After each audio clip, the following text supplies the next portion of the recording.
বাংলাদেশের জয়, স্কটল্যান্ডকে হারালেও চিন্তার নাম ব্যাটিং। গোয়ালিয়রের নতুন স্টেডিয়ামে বাংলাদেশি প্রথম, অভিষেক স্মরণীয় করে রাখতে নানা উদ্যোগ। অনুমোদন পেল ফুটবল নির্বাচনের ডেলিগেশন তালিকা। চূড়ান্ত নির্বাচন কমিশন, পঞ্চম মেয়াদে প্রধান নির্বাচন কমিশনার। জয় দিয়ে বিশ্বকাপ অভিযান শুরু করলো বাংলাদেশ। উদ্বোধনী ম্যাচে স্কটল্যান্ডকে হারালো 16 রানে। শারজায় টস জিতে ব্যাট করতে নেমে 7 উইকেটে 119 রান তোলে বাংলাদেশ। 103 রানে থামে স্কটল্যান্ড, 5 রান ও 2 উইকেট নিয়ে ম্যাচ সেরা ঋতুমণি। এক দশকের অপেক্ষায় বিশ্বকাপে দ্বিতীয় জয়, স্কটল্যান্ডকে হারিয়ে স্কটল্যান্ডকে হারিয়ে আরব আমিরাতে বাংলাদেশের শুভ সূচনা। আসলে অন্তত এক ম্যাচ জেতার প্রাথমিক লক্ষ্য পূরণ হলো, এবার বড় স্বপ্ন পূরণের পালা। শারজায় টস জিতে বাংলাদেশের মন্থর ব্যাটিং। যদিও প্রথম 11 ওভারে হারিয়েছে মাত্র 1 উইকেট। মুর্শিদা 12 করে আউট হলেও বড় সংগ্রহের স্বপ্ন দেখায় সোবহানা মুশতারি ও সাথী রানীর পার্টনারশিপ।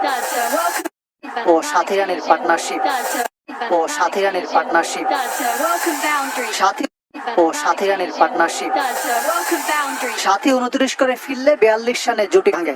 দলীয় সর্বোচ্চ 36 রান মুশতারির ব্যাটে। দুজনের বিদায়ে চাপে পড়ে টাইগ্রেসরা। পরে নিগারের 18 আর ফাহিমার অপরাজিত 10 রানে 119 রানের চ্যালেঞ্জিং স্কোর পায় বাংলাদেশ। 3 উইকেট নেন সাসকিয়া হল্লি। ব্যাট হাতে হল্লিকে জ্বলে উঠতে দেননি ফাহিমা খাতুন, ফিরিয়েছেন 8 রানে। একের পর এক উইকেট তুলেছে বোলাররা, তবে এক প্রান্তে হাল ছাড়তে নারাজ ওপেনার সারা ব্রুস। যদিও অন্তত দুবার জীবন পেয়েছেন। 29 রানে সহজ স্টাম্পিং মিস করেন নিগার, 3 বার ক্যাচ হারেন ফিল্ডাররা। 49 রানে অপরাজিত সারার সব চেষ্টা বৃথা গেল। বাংলাদেশ বোলারদের দাপটে 103 রানে থামে স্কটিশরা। 2 উইকেট তুলে ম্যাচ সেরা ঋতুমণি। প্রথম বাংলাদেশি হিসেবে আন্তর্জাতিক টি-20তে 100 উইকেট পূর্ণ করেছেন নাহিদা আক্তার। শনিবার দ্বিতীয় ম্যাচে ইংল্যান্ডের বিপক্ষে লড়বে টিম টাইগ্রেস। গোয়ালিয়রের নতুন ক্রিকেট স্টেডিয়াম অপেক্ষায় প্রথম আন্তর্জাতিক ম্যাচ আয়োজনে। প্রথম বিদেশি দল হিসেবে সেখানে পা রাখলো বাংলাদেশ, করলো অনুশীলন। তবে নতুন স্টেডিয়ামের উইকেট কেমন হবে তা নিয়ে ধোঁয়াশায় team management. Shrimant Madhavrao Scindia cricket স্টেডিয়ামে প্রথমবার পা রেখেছে কোনো আন্তর্জাতিক দল, আর গোয়ালিয়রে 14 বছর পর। তাপমাত্রা 35 ডিগ্রিরও বেশি ভর দুপুরে রোদের প্রখরতা মধ্যপ্রাচ্যের অনুভূতি দেয়। তাই তো নির্ধারিত সময়ের আধ ঘন্টা পর মাঠে নামে টাইগাররা। শ্রীমন্ত মাধবরাও সিন্ধিয়া ক্রিকেট স্টেডিয়ামে 16টি উইকেট, তবে কোন উইকেটে খেলা হবে তা কিন্তু স্পষ্ট নয়। একটি উইকেট ঢেকে রাখা হয়েছে, ধারণা করা হচ্ছে সেখানেই হবে প্রথম টি-20। হেড কোচ চন্ডিকা হাতুরু সিং চেষ্টা করেছিলেন উইকেটের গতি প্রকৃতি বোঝা, তবে তাকে কিন্তু সেই সুযোগ দেয়া হয়নি। ঢেকে রাখা উইকেটের পাশে অনেকক্ষণ দাঁড়িয়েছিলেন হাতুরু। কেমন আচরণ করতে পারে তার কোনো ধারণা পেলেন না। নিক পোথাসকে পাশে পেয়ে ঝাড়লেন হতাশা। তানজিদ তামিম, পারভেজ ইমন, লিটন দাসরা লম্বা সময় ব্যাটিং সেশন করেছেন। শরীফুলের বলে হাতে আঘাত পেয়ে নেট ছেড়ে যান শান্ত। বরফ দিয়ে আবারও ব্যাট করেন। রিশাদ, মিরাজ, রাকিবুলদের সাথে হাত ঘুরিয়েছেন মাহমুদুল্লাহ রিয়াদ। ম্যাচে বল করার জন্য যে তিনি প্রস্তুত তারই আভাস দিলেন দলের সবচেয়ে সিনিয়র ক্রিকেটার। জাকের আলী, তাওহিদ হৃদয়রা 22 গজে ঝড় তুলেছিলেন। শেষ দিকে তাসকিন, শরীফুলরাও ব্যাট হাতে নিজেদের ঝালিয়ে নিয়েছেন। শুক্রবার ফ্লাডলাইটের আলোতে অনুশীলন করবে টিম বাংলাদেশ।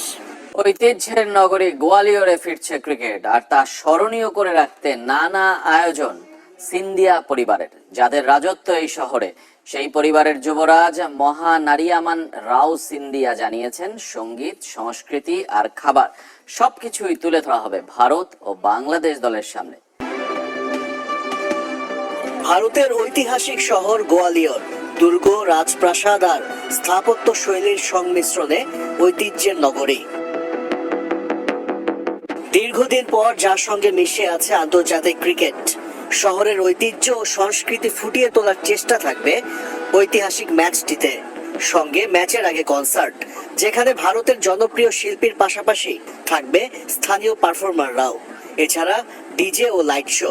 মধ্যপ্রদেশ ক্রিকেট অ্যাসোসিয়েশনের বিশেষ পরিকল্পনা সরাসরি তদারকি করছে গোয়ালিয়রের রাজ পরিবার। It's a big momentous occasion for us that after 14 years 14 বছর পর আন্তর্জাতিক ম্যাচ হবে এখানে। আমরা সবাই রোমাঞ্চিত। সবাইকে খুশি করার জন্য যা যা করণীয় সবই চেষ্টা করব। ম্যাচের আগে একটা অনুষ্ঠান আয়োজন করতে চাই, তবে সবকিছু নির্ভর করছে সিসিআই এর অনুমতির উপর। we're still discussing with the BCCI regulators. গোয়ালিয়রের সুস্বাদু খাবার আর সংস্কৃতির সাথে পরিচিত হতে ভারত ও বাংলাদেশের ক্রিকেটারকে আহ্বানও জানিয়েছেন যুবরাজ। দু দলের সম্মানে নৈশ ভোজের আয়োজনও করেছে। We're organizing some special menus for their dinners as well. অবশ্যই দুই দলের জন্য বিশেষ ডিনারের আয়োজন করতে যাচ্ছি। আশা করব গোয়ালিয়র আর মারাঠাদের খাবার তাদের ভালো লাগবে। অনুশীলন শেষে বিশেষ ডিনারটি তাদের ক্লান্তি দূর করবে। So that they can enjoy their meals after their practice. রোববার টি-20 ম্যাচে দর্শকের ঢল নামবে প্রায় 30,000 আসনের স্টেডিয়ামে।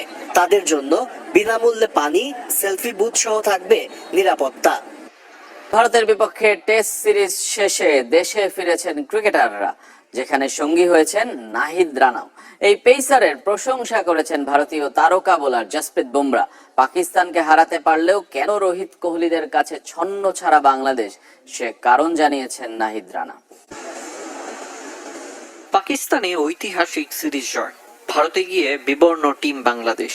দুই সিরিজে বিপরীতমুখী অভিজ্ঞতা। কানপুর টেস্টে টাইগারদের হারাতে রোহিত কোহলিদের জন্য যথেষ্ট ছিল মাত্র 2.5 দিন। বাজে পারফরমেন্সের কথা স্বীকার করে নিতে আপত্তি নেই ক্রিকেটারদের। উইকেটের সাথে তাল মেলাতে ব্যর্থ। পাকিস্তানের উইকেটে ছিল কি স্পোর্টিং উইকেট, আপনি বোলিং ব্যাটিং ভালো করলে ব্যাটিং। তো ইন্ডিয়া আর পাকিস্তানের এটাই ডিফারেন্ট যে ওইদিকে ইন্ডিয়াতে 3 দিন থেকে বল ঘুরে স্পিন। দেশের পেস সেনসেশন নাহিদ রানা চেন্নাই টেস্টে নিয়েছিলেন 2 উইকেট। কম্বিনেশন বিবেচনায় সুযোগ হয়নি পরের ম্যাচে। জসপ্রীত বুমরা মোহাম্মদ সিরাজকে কাছ থেকে দেখে শেখার চেষ্টা। বুমরা বলতেছিল যে অনেক ভালো এফোর্ট দিছো, ভালো বোলিং করছো। এমনিতেই নর্মাল ম্যাচের মধ্যে যা কথা হয়। শুধু গতির উপর নির্ভরশীল হতে চান না নাহিদ রানা, বোলিং বৈচিত্র্য নিয়ে কাজ করার কথা বলেছেন। যত্নবান হবেন ফিটনেসের প্রতিও। সবচেয়ে জোরে বল করতে বলের এরকম কোনো ইচ্ছা নেই। ইচ্ছা আছে একটাই, যে নিজেকে ফিট রাখা এবং টিমের প্ল্যান অনুযায়ী বোলিং করা। এ মাসেই বাংলাদেশ সফরে আসবে দক্ষিণ আফ্রিকা। সাদা পোশাকে প্রোটিয়াদের বিপক্ষে রঙিন হতে চান নাহিদ রানা। নারী টি-20 বিশ্বকাপের প্রথম ম্যাচেই স্কটল্যান্ডকে হারিয়ে দুর্দান্তভাবে জয় পেয়েছে টিম বাংলাদেশ। বিশ্বকাপের শুরুতেই ভালো যাচ্ছে জ্যোতিদের।